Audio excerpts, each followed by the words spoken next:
Today, welcome to another session of Heartbeats, and today we have Project Feed.a.Lot to share with us their experience, challenges, and the whole journey through their initiative. So, we together in our session today, we have Hong Ming, Myla, Xingzhi, Ye Kai, and Yong Boom. And so, how about you guys just introduce yourself and tell us more about your initiative? So hi guys, I'm Hong Ming. Hi, I'm Ye Kai. Hi, I'm Mai.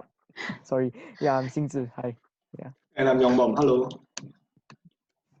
So our project is Project Feed.a.Lot, and we are doing this as part of the City YMCA Youth for Causes program. So its aim is to just raise awareness and funds for food insecurity. So basically, food insecurity is a very serious problem here in Singapore. And around 160,000 Singaporeans actually face moderate to severe food insecurity between 2016 and 2018. But a lot of people, they don't actually know about it. And hence, we want to use this opportunity to get people to know about this and to try to raise funds to help these people through organizing events such as esports tournaments, as well as selling e-commerce merchandise. And we really like everyone's support in this. So maybe I can add a bit more as to why we are doing this project. So actually, this project started during circuit breaker, early in April, and then actually at the time CTYMCA was calling for projects, and we only took part after when PM Lee announced the lockdown, and then we went to the supermarkets and the shelves are very empty, and that was actually, after that we read in the news that food charities, they're not able to get food because there's not enough food in the supermarkets. Food prices are going up, and that's something that really, it's spiked something in us, and which is why we started this project. And over the last 3 months and going on all the way to September and maybe next year and beyond. Yeah. So like our beneficiary from the heart actually has some of the main fundraising campaigns, like the annual charity galas being cancelled due to the pandemic. So they face quite a big shortfall in funding, and without funding, they can't buy food to help support these beneficiaries. Yeah. So I think that's amazing. Like you all found a need within the community, and you all have took a really ground up approach towards helping these members of the community. So I think what we have been sharing is pretty amazing. So how about you all share about your experiences? So for me, my experience here has been quite rewarding and enriching. So actually, I'm from different class as the 4 people here.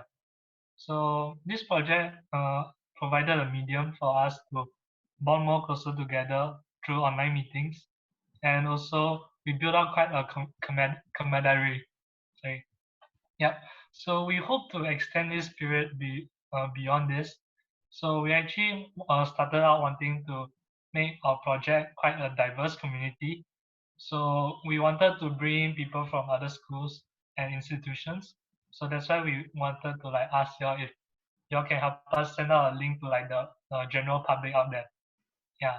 So, but we also recognize that with more volunteers from more diverse backgrounds will also bring us a challenge to integrate them into this project and make them feel that they're part of this family. So the events that and committees that we plan are aimed to help them develop a skill, and then they can use this skill to contribute meaningfully to our project. So for example, we have design committee. Then the ICs are headed by people with Photoshop skills, so they can teach our volunteers some of these Photoshopping skills. Then they can use it to design some of the products that we create for e-commerce. Yeah, and also similarly for baking and other committees as well. And then for everyone in this project, we also came up with a volunteers management committee. So the volunteer managers will be organizing dance events to encourage bonding for everyone in this camp. Yeah. So we hope that we can provide an enriching experience for all our volunteers. Yeah. I think we might want to cut that because of the audio quality. Yeah, I think your audio is a bit choppy. Yeah. You want to re-record that part or? Yeah, no worries. I'll just cut it over. Yeah. Maybe you test Sure. it. Or is it your Wi-Fi lagging? I think his Wi-Fi is lagging. Looks like the Wi-Fi lah. It looks like Wi-Fi. So maybe I can just add in a bit more about some of the things that he missed out. So actually, one big part of this project is that we try to make the journey as meaningful for our volunteers as possible. So Homing and I actually we are in charge of the e-commerce committee. So we are essentially running like a business, online business, but then our profits, all of them, all 100% will go to charity. So in this case, right, what we want to develop is with our volunteers is also how to run a business, how to, for example, communicate with suppliers overseas, how to communicate with buyers, and how to market and sell products. So I think that is a skill, and among many other skills that we want to train our volunteers in. And it's something that's for some of us it's new to us as well. So we learn together. So I think that is something that's quite unique about this project as well. Yeah. So to add on to the volunteer experience, right?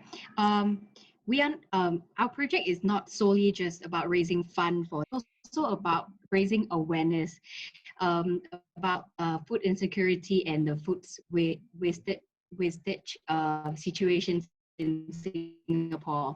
So what we're trying to do now is to raise awareness through our so we need our volunteers to come up with like different infographics and like so the volunteers might come up with different infographics and like different posts regarding the fundraising event. And I think it would hold because like you need to analyze the audience and So maybe I could speak for her. finish up my point. Yeah, I'll just say what she's. So basically, Maya is in charge of the social media side of things.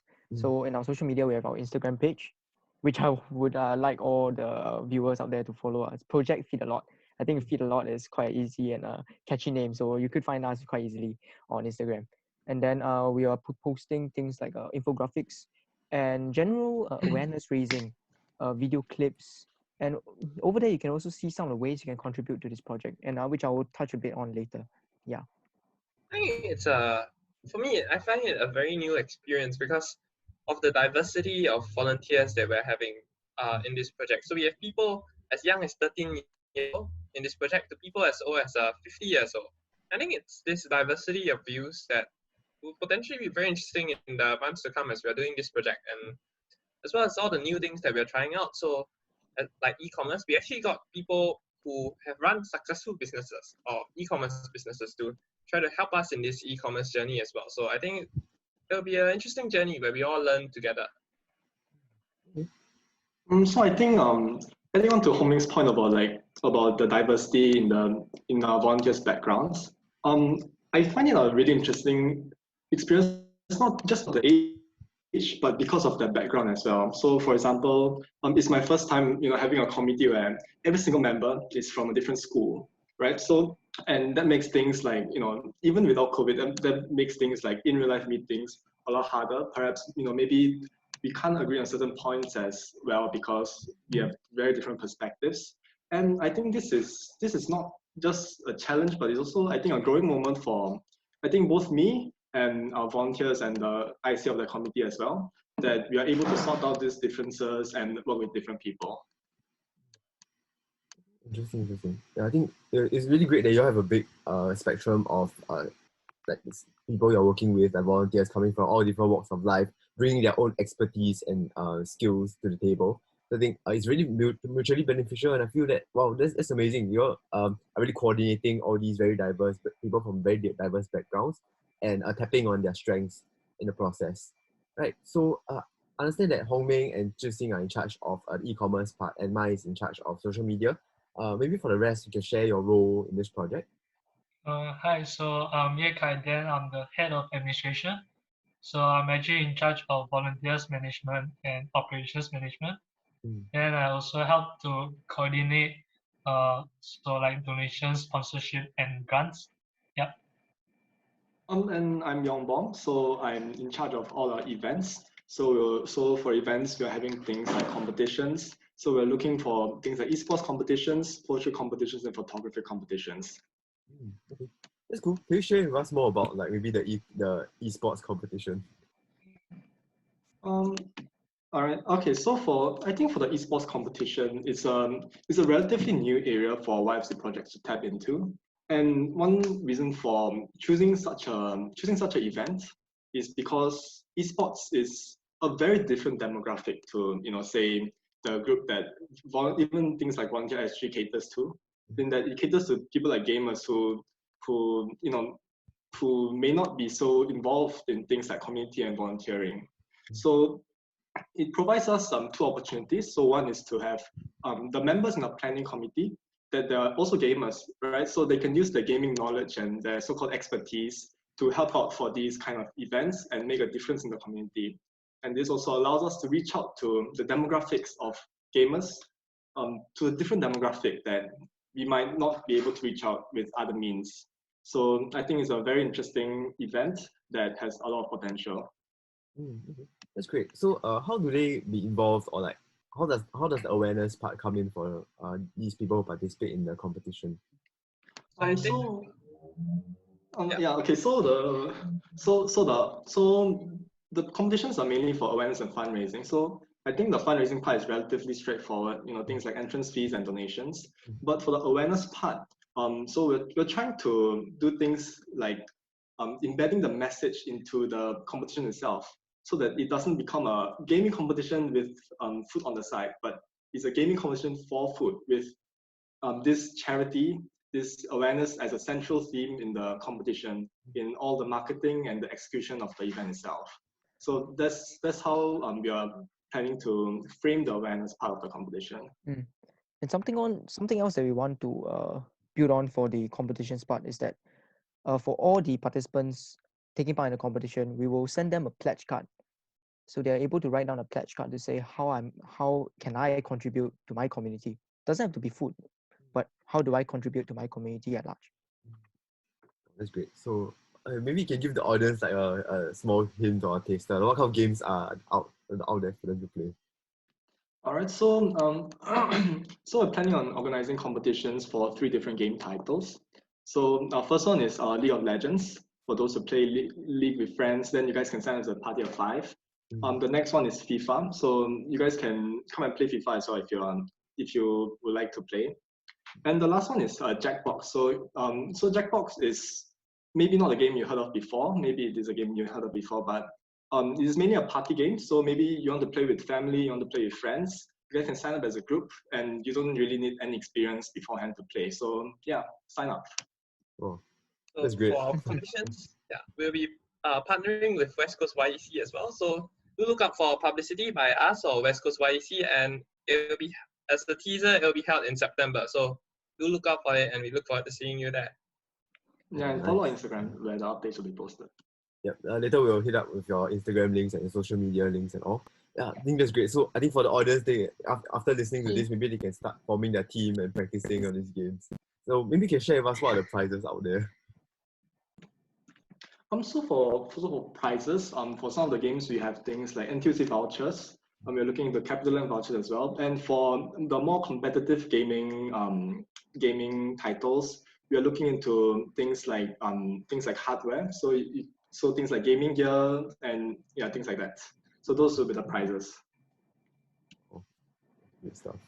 Right. So actually, this is a very interesting way of raising awareness and getting the community to contribute. So where did either come from? Are you all like gamers yourself? Well, so I mean, I'm a gamer myself, and I think the idea that this came from is that when I look at actual game competitions, the outreach is huge. Like even if you're not in the venue itself, and then they live stream the game, you get so many views, right? And I felt that this was a really really powerful medium of, say, raising awareness or disseminating information or anything like that. That that I do not see tapped into very much. So I wanted to try something new and just try to run the potential. I think a big part of the project is that every year there's many projects. So we want to differentiate ourselves so that we are able to raise as much money for food from the heart as possible. And through e-commerce and through competitions, these are just 2 of the ways that we are hoping to do so. And also like the esports competition like provides a venue for like people who want to organize such competitions to join. So like some people they don't have experiences in organizing such an event, and so if they want they can actually join our project to get this experience. Then after that they can organize such events amongst themselves also. Yeah. Maybe you can share with us some roles that you're still, maybe like committee roles that you're still looking out for. Are there any positions up? Oh, actually, we have just concluded our recruitment lah. So Okay. we have right now we have quite a lot of volunteers, and we have already allocated them. And as of now, we're not looking for more volunteers to join us this year. But for all the viewers out there, you can still contribute actively to the project. So one way is to follow our Instagram and look up for the updates. And on our Instagram, there are links to our e-commerce site, our website, our cookie sales site, and also donations. So if you're willing to contribute in any way possible, it will be excellent for us. It will be very, very good for us. And we'll be very, very happy if there are viewers out there who are willing to contribute to the same cause that we, all of us here, strongly believe in. Oh, that's great. And yeah, I think it's great that you guys are already filled up with volunteers. Means like you're getting things rolling and all. So actually, just maybe for the other honest out there, they might feel that wow, this project is really flying. And so maybe you can share with us one or two instances or some challenges that you all faced along the way and how you guys came together and overcame it. Okay, so I'll start off lah. So being in charge of e-commerce is a big role actually, because I think one of the biggest challenges for my committee is that we are getting a lot of supplies from foreign countries. So they may be speaking Vietnamese or Chinese, and then it's difficult for us to communicate Mm. from our side. So I think most of our volunteers throughout the course of this project am developing or will be developing better Chinese speaking skills, and maybe they also learn some basic Vietnamese. So it's a good thing. Yeah. Yeah, I think for adding on for our commerce side, so we set off starting this project very optimistically. We had a list of 7 products. We projected lots of profit, and then now we started selling them.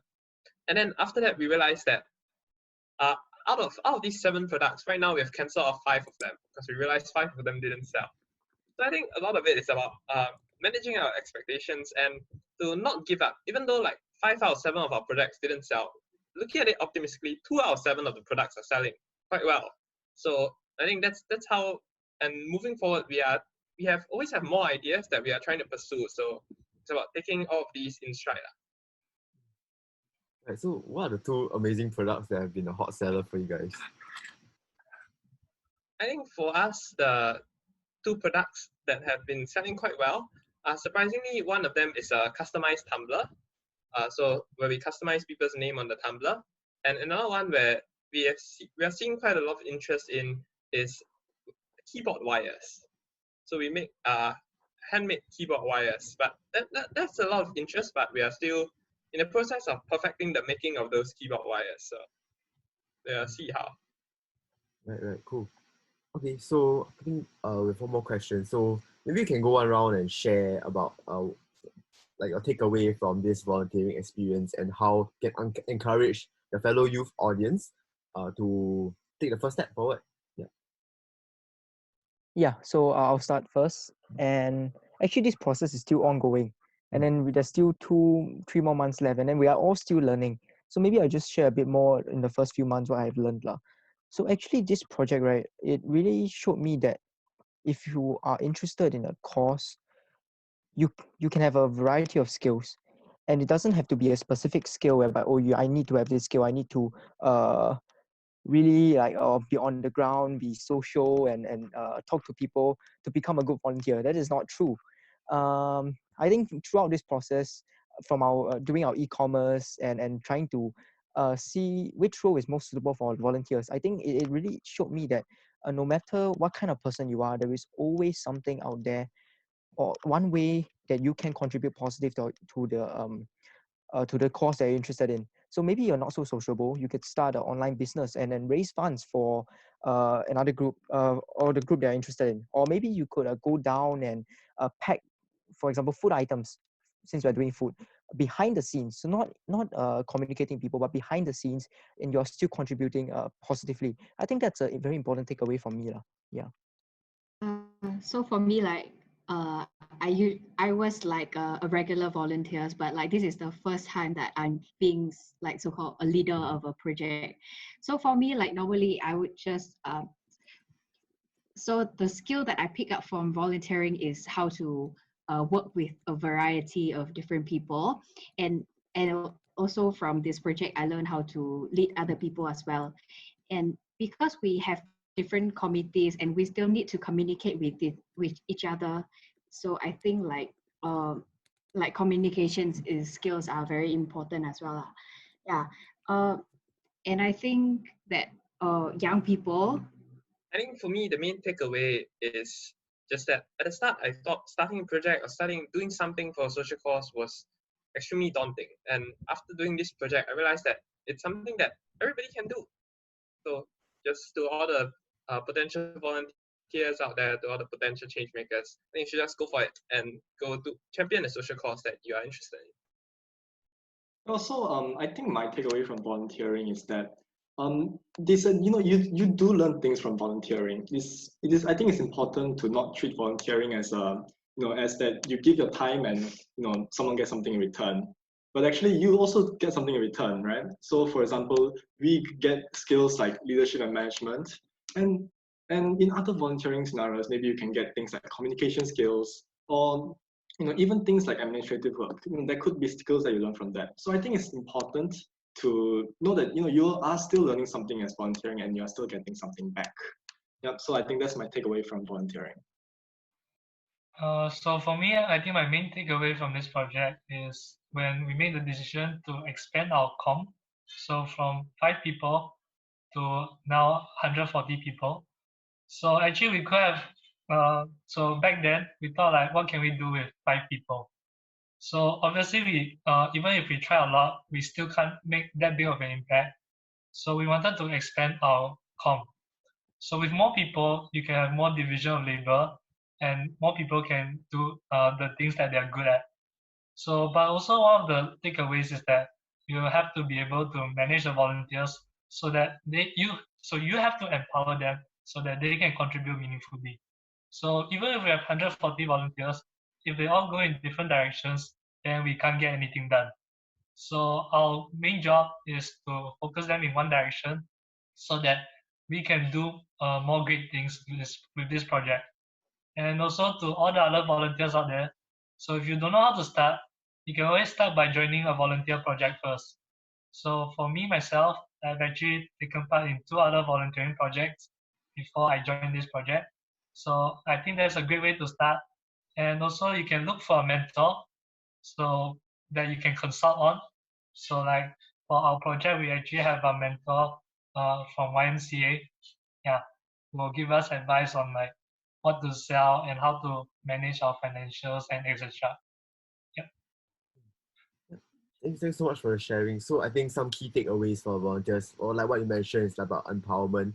So to really go in with the intention, but also keep an open mind to learning along the process and meeting new people. I think along the way, like it's amazing. You all probably met 100 over new individuals through this experience, and I think it really took your experience to a next level by being in charge of certain groups of committees, and like just a very innovative way of conducting a volunteer opportunity.